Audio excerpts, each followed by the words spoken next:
皆さんごきげんよう、上川薫です。今回取り上げる話題は日本の政治、衆議院選挙の行方について解説していきます。27日の投開票に向けて選挙戦に各党の候補者たちは忙しい毎日を送っているところですが、全体の状況としては自民党に対する逆風は非常に強く吹いており、自民党が議席を大きく減らすことはもはや確定していると言えます。ただし、どのくらい減らすかについての議論が今されているところです。全国的に調査を行うには私一人ではどうしようもないので、報道機関でどのように報じられているかを見ながら、現在の情勢とその解説を行っていきましょう。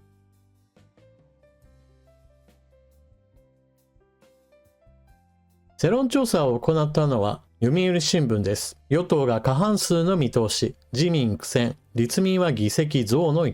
維新は不振。読売世論調査。読売新聞社は27日投開票の衆院選について、15、16日の両日、全国の有権者を対象に世論調査を行い、全国の総支局などの取材を加味して、序盤の情勢を探った。自民・公明両党の与党は、衆院定数465の過半数、233議席を確保する見通しだが、自民は、政治と金の問題を受けて苦戦している。立憲民主党は公示前から議席を伸ばす勢いだ。日本維新の会は不振で公示前勢力から後退する可能性がある。自民が小選挙区選に擁立した266人のうち優位な戦いを進める候補は100人前後だ。120人近くが接戦を演じ、40人超は劣勢の戦いを強いられている。比例選での獲得議席は前回の2021年衆院選の72議席を下回りそうだ。公示前の247議席を割り込む可能性があり、単独過半数の維持が焦点となる。政治資金収支報告書に不記載などがあった自民党全議員ら44人は、約半数が小選挙区選で遅れを取っている。公明党は小選挙区選に擁立した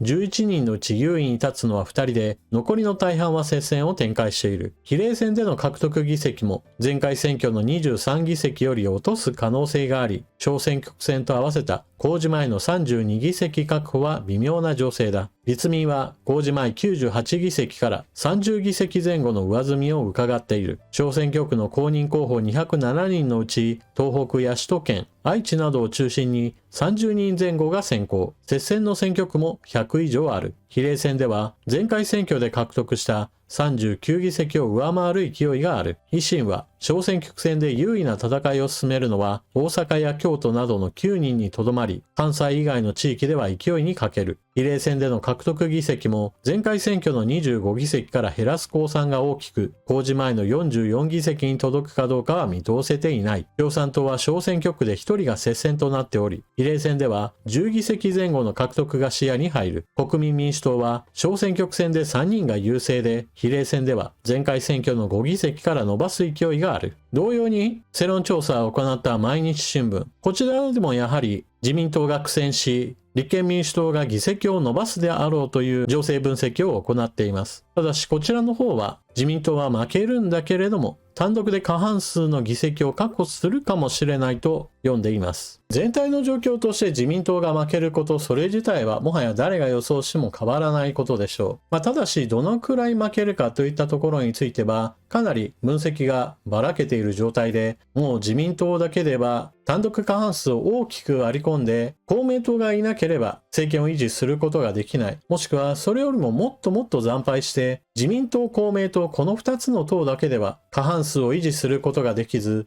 どこかの党を連立に組み込まなければ政権を維持することができないと話す人もいます。この場合であれば自民党と公明党プラスアルファとして維新が入るかもしれないという人もいます。このあたりは実際の状況として自民公明が過半数を割り込むかどうかによって新たに生まれてくる状況ですから、その時にならなければさすがにわかりません。ただ現状で世論調査を行うときに果たして政治とお金の問題だけでみんなが投票するかといった点については私は結構疑問なところがあるので、自民党公明党この2つの負け具合というのが果たして過半数を大きく割り込んでどこかの党と連立を組まなければどうしようもなくなる、そこまで負けるんだろうかというのはちょっと疑問に思っています。国民の多くは結構経済やこれからの経済対策、そして税金の話などについての関心が高く、く、その部分について言及している人たちを評価する、そういった声もあります。特に世論調査を行うときに、どの政策に最も関心がありますかという話をすると、必ずしも政治とお金の話が1位に来るわけではない、そういったアンケート結果なども何度も見てきました。ただ、立憲民主党の野田党首は、まさにそこの部分を徹底的につけば選挙には勝てると踏んで、選挙の応援演説などでは徹底的に裏金、裏金、裏金といった話をして、徹底的に自民党を叩き続ける、そしてお金の話だけを言い続けることによって自民党の得票数を下げるというような作戦をとっています。現在のところ、その選挙戦術は立憲民主党の議員を伸ばすだろうという形での情勢分析が行われていますから、選挙戦術としては今のところうまくいっているようです。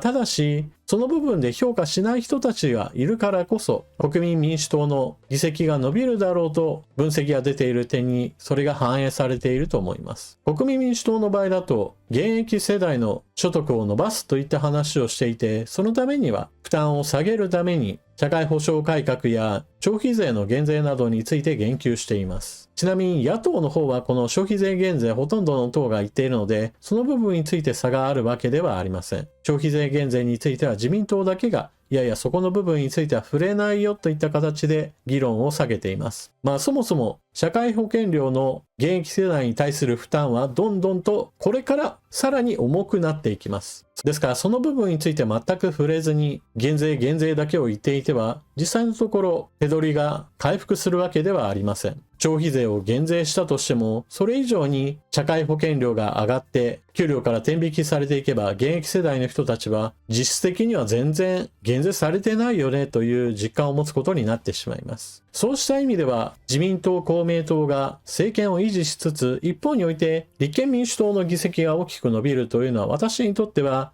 あまり良い姿とは思えません。というのも、この自民党と立憲民主党、その2人の党首は、共に本音の部分としては増税をしたいといった考えを持っています。先ほど立憲民主党は減税について賛成方向だという話をしましたが、一方において野田党首は金融所得課税はいずれは上げたいな、今ではないけれどといった話をしています。この話し方というのは、石破総理の発言とも全く似たようなもので、彼もまた金融所得課税については増税したいという本音を持っています。ただし総裁選の時にはそうしたことを発言したわけですが、総理になった後においては金融市場に与える悪影響が大きいがために、この選挙では発言を封印し、今はその段階ではないと発言を修正しています。そしてもう一つ押さえておかなければならないのは法人税の増税です。これもまた石破総理も野田党首もどちらもいずれはやりたいなという話をしていて、この部分についても意見は一致しています。どちらについてもやっぱり増税をしたがるような政治的な考えが根本にあり、石破政権が継続し、野田党首の立憲民主党が議席を伸ばして彼の党首の座が安泰になると、非常に増税をしやすい与党野党の関係になってしまいます。私はこれは国民にとって良い状況ではないと思います。企業に対する増税と聞くと多くの人たちにとっては関係ないと思いがちですが、そうではありません。日本の構造上大企業は黒字経営をしていますが、一方において多くの従業員を抱えている中小企業は赤字経営のことが多いです。これは規模が小さければ小さいほど創業者一族は会社の経費を使って生活を成り立たせていることが多く、わざと赤字に近い経営をしていることもよくあります。だからこそ大企業を中心として黒字額が伸びているか、その企業たちに対して増税をすればいいじゃないかという考えを持ちがちなものです。しかしそれはあくまでも国内だけを見た時の話で、大企業の場合だと国内ではなく海外事業を中心として利益を上げていることも多く、それらの企業の場合だと上場企業のことも多く、その場合だと税率面で不利な国で本社を持つのではなく、税率面でより優遇されている場所に本社機能を移してはといったような、いわゆる物言う株主たちの意見といったものも強く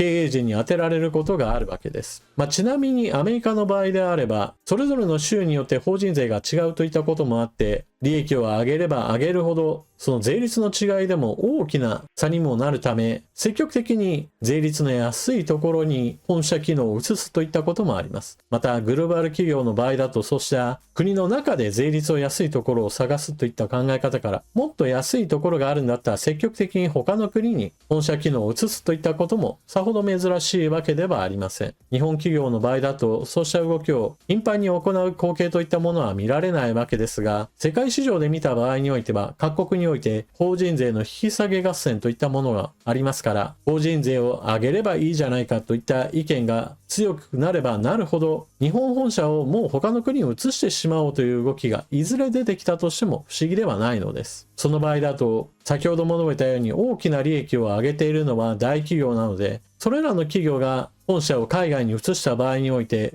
大きな税収を失ってしまうのは日本自身なので、税率を上げることによって日本企業を追い出す行為といったものは、実は長い目で見ればマイナスになるのです。そうしたわけで現状、自民党と立憲民主がそれぞれの与党、野党トップの状態だと、今の政治状況かなり国民にとっては先々に対する不安を残すような政策が取られる危険性が高いと思っています。ちなみに私の場合、社会保障改革に取り組むことを表明している野党を高評価しています。そのため、国民民主党が一番いいだろうなというふうに思っています。玉木代表のこの社会保障改革、中身を見てみると、終末期医療に対するところから手をつけようとしているので、そのやり方それ自体については私は反対しています。しかし、社会保障改革それ自体はやらなければならないという、その総論部分については賛成していて、その部分について取り組まないという政党は論外です。国民民主党のその次といえば